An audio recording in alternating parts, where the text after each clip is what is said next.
It's the Locked On Flyers podcast for Wednesday, January 10th, your daily dose of Flyers news, analysis, and high quality content that is moving ahead. We're talking Jamie Drysdale. We're moving on, folks. We're going to do that, talk about the implications for the rebuild, the salary cap, and oh, yeah, there's a game tonight versus the Habs. We're going to get into all that all on today's show. You're Locked On Flyers, your daily podcast on the Philadelphia Flyers.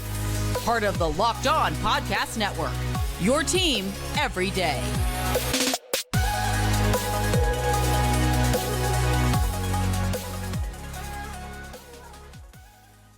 Hey there, and thanks for making Locked On Flyers your first listen every day. I am Rachel Donner. You can find me on the app formerly known as Twitter at rmiriam. I'm here as always with Russ Cohen, who's on all your favorite social media apps at Sportsology.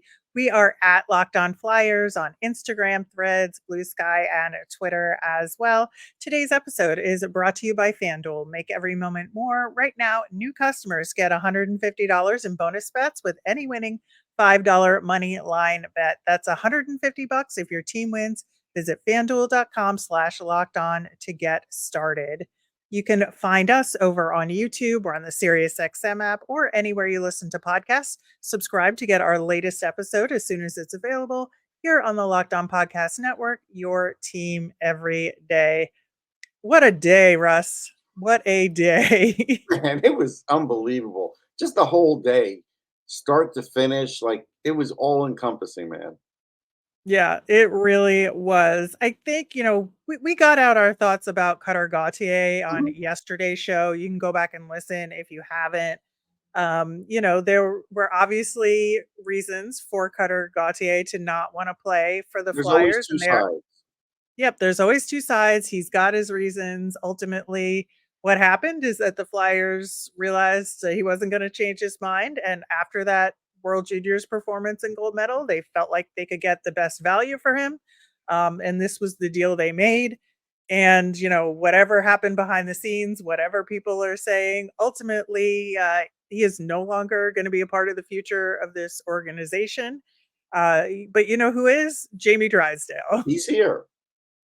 Yes, he's here and he could potentially solve a problem for the Flyers power play, which has been much maligned. And I think that when the Flyers were looking to make a deal here, they obviously prioritized getting a top defenseman. That's something that Keith Jones said day one of this Mhm, rebuild. We want to build from the blue line out. We want a mhm. top pairing defenseman. We want somebody that can contribute on the power play. This is exactly what they wanted. So, I think that given the situation, given that they wanted to have the most leverage possible in a deal, this is a pretty good deal when all is said and done. No, it's a pretty good deal. I mean, you got a guy who's definitely good on the power play. He can skate really well. He's got a lot of passion. He does need work defensively, and Tortorella knows that. Like he pretty much made reference to that. Uh, Yep. the only thing you don't know is he a one or a two? I don't know yet. He's at the age of 21. He hasn't played a lot in the NHL. He hasn't played enough for me to be able to give you a real definitive answer on that. And that's something, that they're going to find out. So either way, it's going to help with the depth on the blue line for sure. It should help on the power play, but again, we don't know. I mean, perfect example is the Penguins, right? Like they had one of the greatest defensemen to ever play in the NHL come to their power play, and it was terrible for a while. Yep. And now it does seem to be getting better. So there could still be another period where they have to get used to Drysdale sort of being the point guy. They have to maybe figure out, is he going to be the zone entry guy, which he should be, but maybe they're still going to ask him to boomerang it. Like, we don't know all those things, but like I said, with the Penguins adding Eric Carlson, having Chris Letang, it didn't necessarily solve it. The power plays, that's where it's more of a system thing sometimes than a person thing. But yeah, is he better than anybody the Flyers have as far as shot and being able to move the puck on the power play? For sure. Yeah, absolutely. I should mention real quickly, I meant to at the top of the show, but we're supposed to have a mailbag segment today, and there were so many questions related to this trade on our YouTube comments. So we're going to be hopefully addressing everybody's questions and answers as part of this discussion today. And we'll get to the non Drysdale Gauthier questions on tomorrow's show for anybody that has That those. makes But sense. if we don't answer your question that you have about this trade or about Drysdale, please let us know in the comments and we will get to it on tomorrow's show. Yeah, I think that, first of all, very interesting. He's wearing number 9, just because the Flyers had a 9 so very recently. And I think that says a lot about where he could end up in the lineup Hmm. relative to the last guy who wore number 9. But Hmm. you're right. He's only 21 years old. We have talked extensively on this show about defensemen needing a couple more years to cook, Right. and, to And get to their especially if they've peak missed time, potential. like he's missed time. So, Yep. and now you have a new coach, and so yeah, I'm not going to be very critical at the very beginning because this is like all an adjustment for him. Yeah, I think so, and, I think that, you look at Travis Sanheim and his trajectory and Right. when he has started to kick in, Yeah. as far as being a much better defenseman on the defensive side of things overall. Right. And I think you look at that timing, like, the sky's the limit for Drysdale, especially when you look at where he's come from and, and what that could be. Yeah, I mean, look, he's got leadership capabilities. I talked about it yesterday. I sought him out. I wanted to talk to him. I wanted to write about him. He's there's a lot of talent there, and you hope he stays healthy. You have to say it only because there's been a little issue with his health, but other than that, the talent's Mhm. there. So you just, now you're trying to fit in the talent. Now like I said, the blue line's going to change, and probably other things are going to change over time now too with the team. But this is the more immediate part of it. Yeah, and you look at his experience with all that time, on the Canadian junior squads at Hmm. U18 and Hmm. World Juniors, playing for Erie, one of, like, Hmm. top OHL program there, like, he has a really strong pedigree here. Yeah, he's got a strong pedigree. He's got a good resume. He's got a good head on his shoulders. All of that's really good.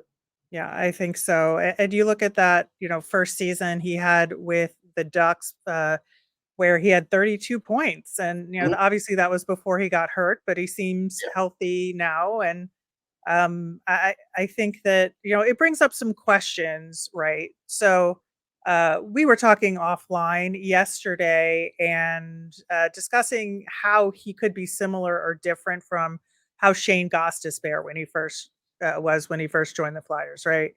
Yeah, I mean, because impactful on the power play. The shot's really good. Is it exactly like Gostisbehere? No, but is he a little better as far as a defenseman than Gostisbehere? Yeah, I think so. So we're just saying there's some similarities. We're not saying it's an exact path, but you could see when you get a guy like that, what it could do for your team. And I think he could be a 50-point defenseman. And I think that could come over time. That's going to come when the Flyers power play improves and he has somebody that he's comfortable with pairing with him so he could, leave the nest once in a while and not have to worry about it. Those things will matter, for points. This year, look, he's on my fantasy team. I mean, it's just, I like the guy. And I Yeah. think he had like 4 points in his first 9 games, something like that. So I knew, all right, he's coming back. He's getting shots on goal. And, so I've been tracking him. I tracked him for a long time. Right. And one of the questions or comments that leads to a question we had over on YouTube is, would you rather have Drysdale now as he is, versus them picking Guracek over Cutter Gauthier as the way to build from the blue line out? Okay. So it's almost unfair because knowing what the Flyers cap situation is, I'm still going to choose Juracek because again, he hasn't gone through his ELC yet, and then through that next contract where right now we talked about it in 3 years you're going to have to pay Drysdale again. So Yeah. if contracts didn't exist, then I would say Drysdale, but because contracts exist, I would say Juracek. That's where I fall. Yeah, that's a really good way of looking at it. I think you're right. As the hockey player, I want Drysdale. Yeah.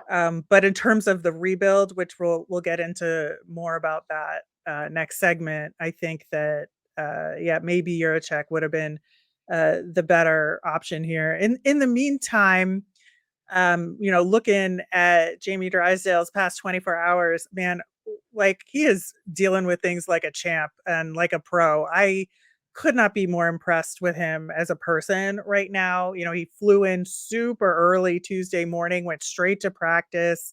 He met with the media afterwards, and obviously he knows Cam York a little bit, and Yeah. then he's trained with Scott Lawton for a number of years. Okay. I So, didn't and know they're that. yeah, they're really good buddies. He knows Morgan Frost and Nick Yeah. Delorier a You little figured bit he was as no well. frost.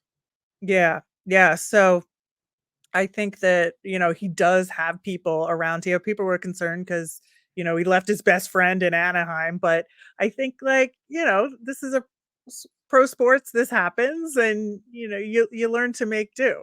There's a Chipotle here. He'll be fine. You know what I Yeah, mean? Even though you should yeah, go to Pancheros. Pancheros is actually better than Chipotle. I like both. But I'm just yeah. saying, that's where hockey players end up, right? Right.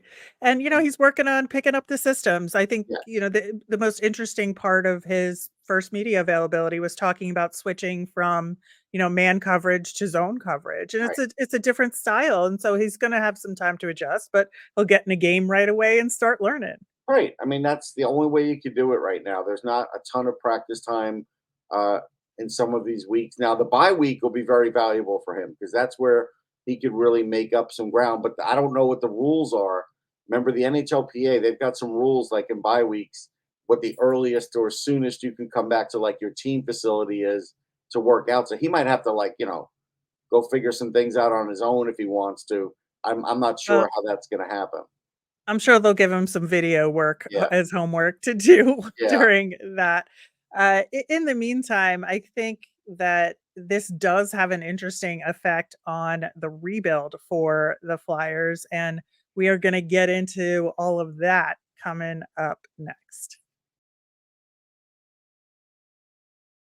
The NFL regular season's over, but there's still time to get in on the playoff action with FanDuel, America's #1 sportsbook. Right now, new customers get 150 in bonus bets guaranteed when you place a $5 bet. That's 150 bucks in bonus bets, win or lose. The app is so easy to use, and there are so many different ways to bet, like same game parlays. Find bets in the new Explore tab. Make a parlay in the Parlay Hub. The best way to find popular parlays and more. I'm looking at that Eagles Bucks game, and I'm thinking go with the under on that one. I don't know why, but Tampa's defense has been pretty good, so maybe go with the under on that one. So visit fanduel.com/locked on and make your first bet a layup. FanDuel, official partner of the NFL. On tomorrow's show, of course, the Flyers are playing the Habs tonight, and you can catch every second of the Flyers' hometown broadcast with SiriusXM on the SXM app. Search for Flyers. We will answer any more of your questions that you have that we have not answered about this trade, about Drysdale, all of that, and questions you have about other topics, because there are other things There's a going lot of on with the questions now. Flyers. Yeah, We were yeah. So loaded with them. yeah, keep them coming. So in terms of how this affects the rebuild, I think from a 30,000-foot perspective here, because there were some comments saying this changes everything, and some comments this changes nothing. And I think that for me, anyway, it changes the specific moves that they are going to be making, but it doesn't change the timeline, or it doesn't change like the overarching strategy here. I just think it changes the specific moves and, specific kind of targeting of what kind of players to bring in. Yeah, it shouldn't change the timeline. We're going to find out if it changes the overarching strategy because we don't know exactly what they're going to do at the deadline yet. I'm sure they're going to get some draft picks, but you never know what they might do. And if they add more to the roster, then that could change that. And I don't know what the future brings. So that one I'm kind of staying away from because I don't really know. Because again, we talked about it yesterday. They could start adding young players And even though they're young players, it does change your timeline as to what the future looks like as far as the rebuild. But as far as the strategy of it, it shouldn't change it. Right. And I think the first question that at least I would ask is, okay, how does this affect your depth at defenseman? Right. So, and looking at Drysdale's player type, looking who's already there, does this make Emile Andre tradable? Like, does does this change anything for the other defensemen in the system? And then, does it change what type of defenseman they're going to try and draft moving forward? Right. So for me, I'm not trading any defenseman. I just there's no reason to trade anything because Andre could wait another year, and if Adder has to, fine. I mean, that's not exactly what I want for him because he's a little bit older, but fine. If that has to happen, it has to happen. So, from a standpoint of asset management, I'm not trading either one of them. Zamula is an RFA, so that one something could happen with that where they do trade him and somebody else ends up, paying him that contract. That one I can't say for sure what they might do. I think Walker is going to get traded now for sure. Yeah. I don't think there's Yeah. any issue. I don't think there's any question about that.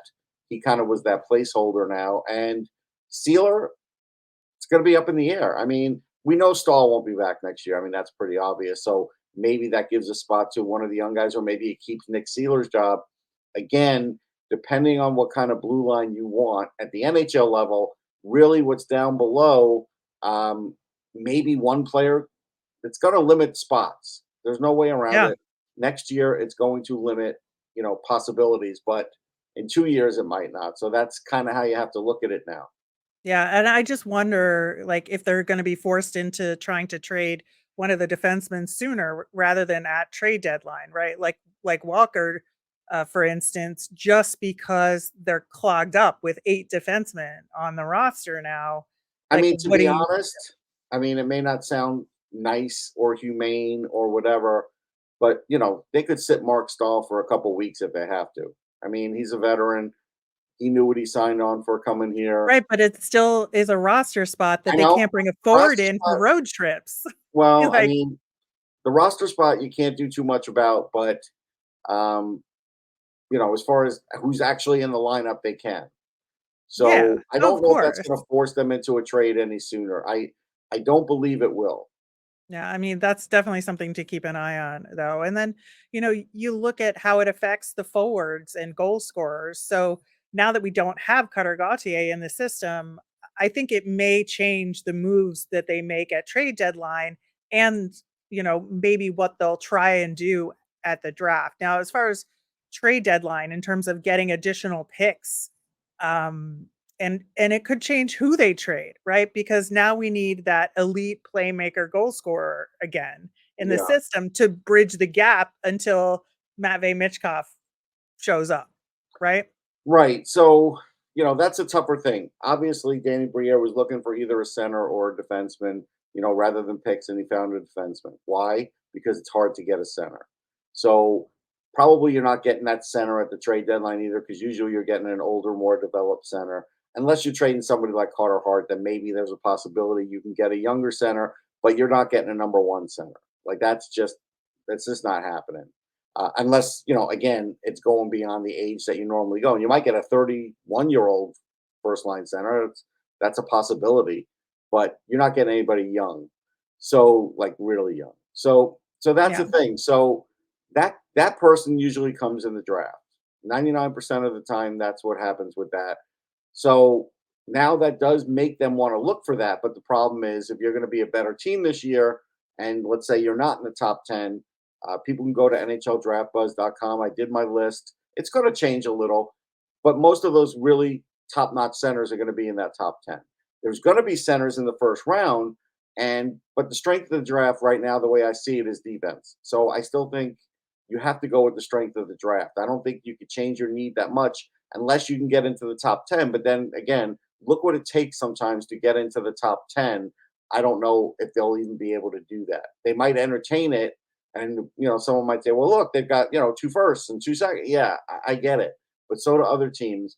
But again, look what it took to get into the top 10 with Couturier, right? what moves they had to make just to do that. Nowadays, modern day especially, very hard to trade into that. Yeah, I think that's all, valid stuff there, in terms of this particular draft and what it takes. I just wonder if that's not going to phase the Flyers and they're going to get as much as they can so they can dump as much as they can into getting into the top 10. I just see that as something that this Flyers organization might do. But, it could go the way you're talking as well, and that they just get another blue liner here.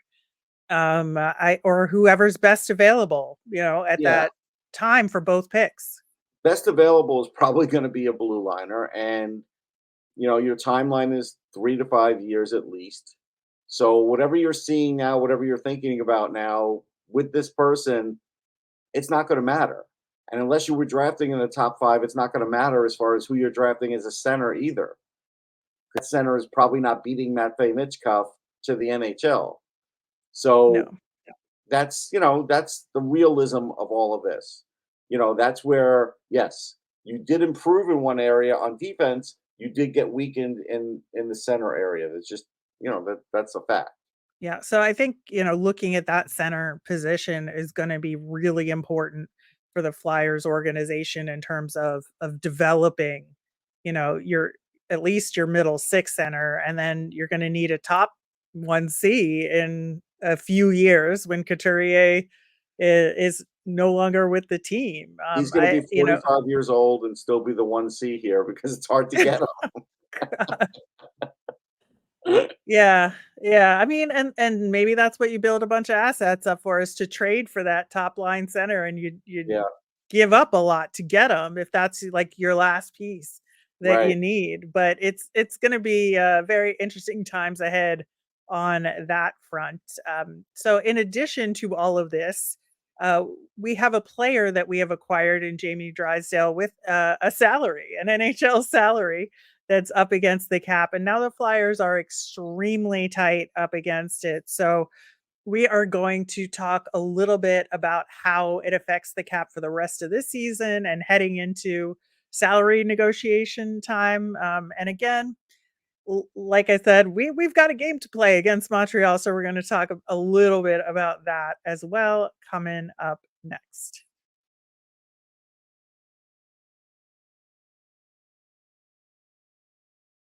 Locked On has launched the first ever national sports 24/7 streaming channel on YouTube. Locked On Sports Today is here for you 24/7, covering all the top sports stories of the day with local experts of Locked On, plus our national shows covering every league, including Locked On NHL. Go to Locked On Sports Today on YouTube to subscribe. So, Russ, Jamie Drysdale comes into the Flyers organization, and he's got a 2.3 million cap hit. He's got 2 more years of that, so finishing out this year, and then 2 more years with an RFA status at the end of that deal. And according to Cap Friendly, that puts the Flyers down to 653K in cap space. Yeah, so the dream of weaponizing cap space at the deadline, over. Now, doesn't mean they won't gain cap space back, because they can if they trade Walker and a few other players. Right. Most likely they can gain cap space back. But I don't think I think it's going to be more complicated now to try and weaponize cap space, and I don't think they're in that mindset, because their mindset is, hey, we're going to try and make the playoffs. So generally, teams that are doing that aren't looking for that other thing anyhow. So I don't think you're going to see something like that.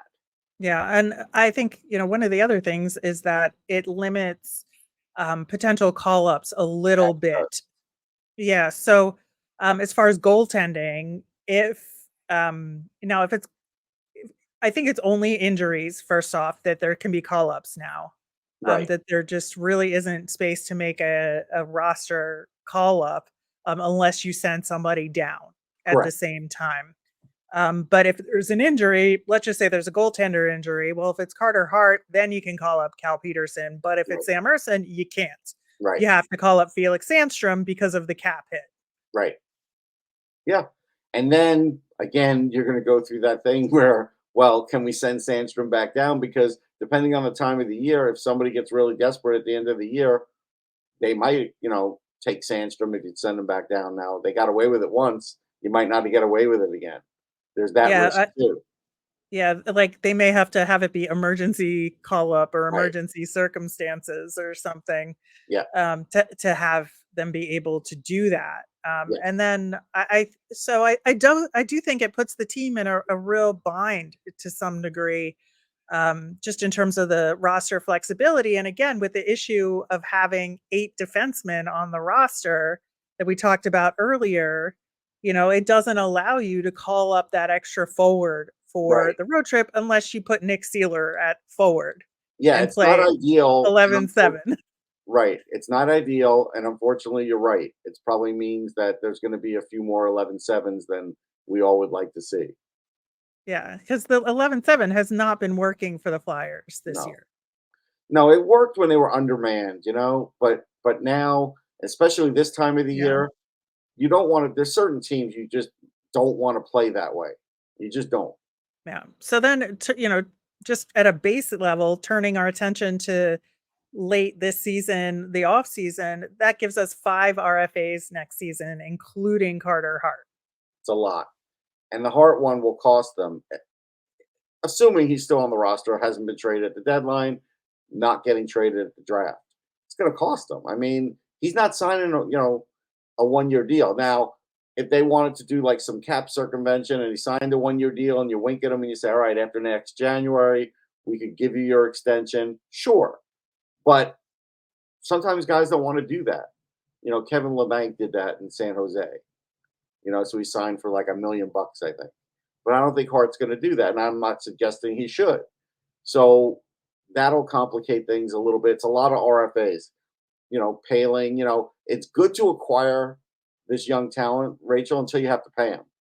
You know Right. what I mean? And that's when. So this year is kind of like okay, you got these guys and you got them at low salaries, but now some of them you're going to have to decide if you're keeping or not. Zamula included in that mix, and Zamula has turned into a nice defenseman. So have the Flyers gotten to the point now where they feel like they don't need Sealer, they don't need Stahl, they don't need guys like that next year because they feel like their young guys are good enough and can carry them through? I don't know. You'd have to ask John Tortorella, and certainly he's not going to answer that right No, no, that is not his job. now. So, I think it's just going to create an additional layer of challenges, Yes. moving forward. I do think that these are all good problems to have in a lot of ways, where you have a Most lot of of them guys. are. The cap Yeah, one could be a struggle, though. We remember back in the days where now they're not so close that they're sending guys up and down every day and they're going on all these paperwork trips, but it could happen. A couple of bad injuries, like you pointed out, it could happen.